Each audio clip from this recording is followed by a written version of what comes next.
یہ کہتا ہے کہ جو بندے مجھ پہ ایمان لاتے ہیں، مجھے نبی مانتے ہیں، ان کا سب سے پہلے یہ عقیدہ ہونا چاہیے کہ یہ جہاد کا سلسلہ، یہ تلوار والا جہاد جو ہے یہ ختم ہے۔ محمد رسول اللہ صلی اللہ علیہ وسلم سے مراد وہ غلام احمد قادیانی ملعون کذاب دجال ہے۔ استغفر اللہ واتوب الیہ۔ بسم اللہ الرحمن الرحیم۔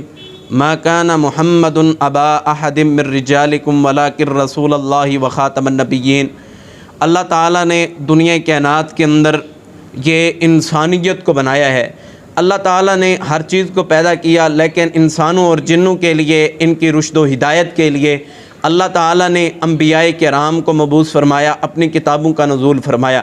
اللہ تعالیٰ نے کتابوں کا نزول کر کے صرف یہ پیغام نہیں دیا، بلکہ اللہ تعالیٰ نے انبیاء کو نازل فرما کے انہیں پریکٹیکلی زندگی کے اندر سے گزار کے میرے اور آپ کے لیے آسانی پیدا فرمائی ہے کہ دین پہ، شریعت پہ عمل کس طرح کرنا ہے۔ یاد رکھیں، ہم بات کر رہے ہیں ختم نبوت کے حوالے کے ساتھ، تو اللہ تعالیٰ نے پہلے بشر سے، پہلے انسان حضرت آدم علیہ السلام سے لے کے آخر تک جون سا انسان بنانا ہے، اللہ تعالیٰ نے ہر انسان کے لیے اللہ تعالیٰ نے ایک پیغام رسا، ایک نبی، ایک رسول بنا کے بھیجا ہے۔ جس طرح اللہ تعالیٰ نے حضرت آدم علیہ السلام کو نبی بنا کے بھیجا، اللہ تعالیٰ نے اسی طرح اور بھی انبیاء کو بنا کے بھیجا، اور آخری پیغمبر حضرت محمد الرسول اللہ صلی اللہ علیہ وآلہ وسلم کو بنا کے بھیجا۔ جو آیت میں نے آپ احباب کے سامنے تلاوت کی وخاتم النبیین کے حوالے سے، جو قرآن مجید کے اندر بھی لفظ موجود ہے کہ اختتام ہو گیا ہے، اب نبوت کا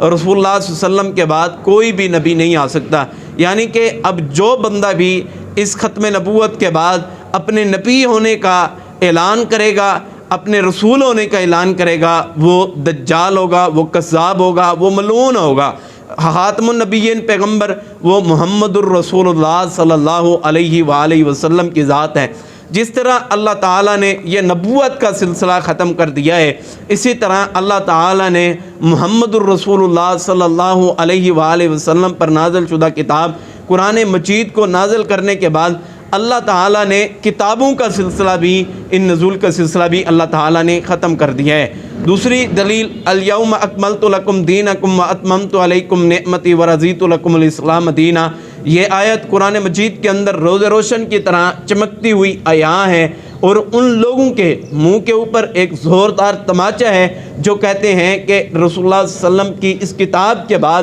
اور بھی کتاب کوئی آ سکتی ہے، اور بھی نبی اور کوئی رسول آ سکتا ہے۔ ان دونوں آیات سے یہ بات ثابت ہوتی ہے، نہ کوئی اب آیت نازل ہو سکتی ہے، نہ کوئی قرآن نازل ہو سکتا ہے، اور نہ ہی کوئی کتاب نازل ہو سکتی ہے، بلکہ یہی کتاب رشد و ہدایت کا خزانہ ہے۔ یہی کتاب جو ہے وہ دنیا کے لیے اب رشد و ہدایت کے لیے یہی کتاب کافی ہے، اور اللہ تعالیٰ نے اس کتاب کی حفاظت کا ذمہ بھی خود ہی لیا ہے۔ قیامت تک اس کتاب کے اندر کوئی بندہ بھی رد و بدل اور تبدیلی نہیں کر سکتا۔ اور اسی لحاظ سے آپ یہ بات یاد رکھیں کہ مرزا قادیانی جو کہ ختم نبوت کا انکار کرنے کے بعد آپ نبوت کا دعویٰ کرتا ہے، اور یہ کہتا ہے کہ جو بندے مجھ پہ ایمان لاتے ہیں، مجھے نبی مانتے ہیں، ان کا سب سے پہلے یہ عقیدہ ہونا چاہیے کہ یہ جہاد کا سلسلہ، یہ تلوار والا جہاد جو ہے یہ ختم ہو چکا ہے، اب تلوار والا جہاد جو ہے وہ نہیں ہوگا، کیونکہ اب مسیح موعود یعنی کہ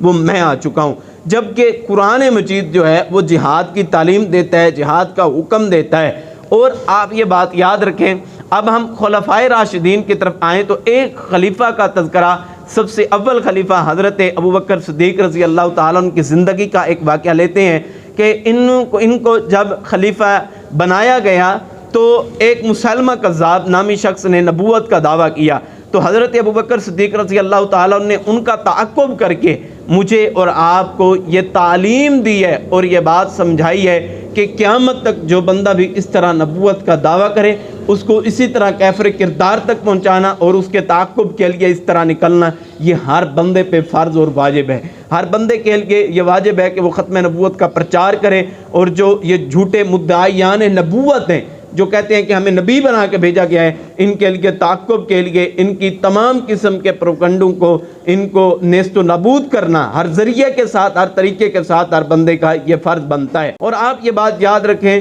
جو یہ جہاد کا انکار کرتا ہے، اور اسی طرح آپ ایک قدم آگے بڑھیں۔ رسول اللہ صلی اللہ علیہ وسلم صحیح بخاری کے اندر روایت موجود ہے، اپنے صحابہ کو فرما رہے ہیں کہ ایک خوبصورت عمارت ہے اور اس عمارت کے اندر ایک اینٹ خالی ہے۔ صحابہ نے فرمایا کہ کس قدر یہ عمارت خوبصورت ہے، کاش کہ اس کی یہ اینٹ بھی ہوتی تو یہ کتنا عالی شان یہ محل ہوتا۔ آپ صلی اللہ علیہ وسلم نے فرمایا یہ عمارت یہ ختم ہونے لگی ہے، یہ عمارت کی آخری اینٹ جو ہے وہ میں ہوں، اب یہ عمارت مکمل ہو چکی ہے۔ یعنی کہ یہ حدیث بھی آپ کے پاس میرے پاس یہ دلیل اور روز روشن کی طرح عیاں ہے کہ آپ صلی اللہ علیہ وسلم کے بعد کوئی بھی نبی نہیں آ سکتا، کیونکہ اب عمارت اب محل مکمل ہو چکا ہے۔ اب جو بندہ بھی نبوت کا دعویٰ کرے گا وہ بندہ جھوٹا ہوگا۔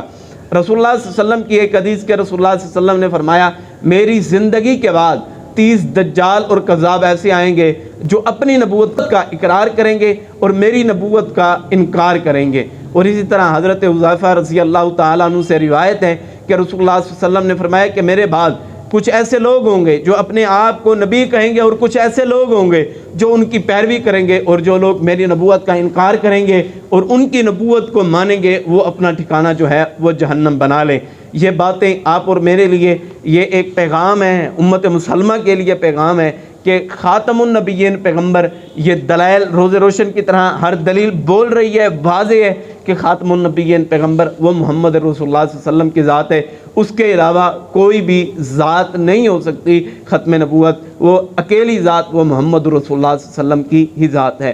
اب دیکھیں یہ مرزا قادیانی یہ کہتا ہے کہ مجھ پہ وحی ہوئی ہے، اللہ تعالیٰ کی طرف سے وحی ہوئی ہے کہ میں اللہ کا نبی یعنی کہ میں ہی محمد رسول اللہ صلی اللہ علیہ وسلم ہوں۔ اب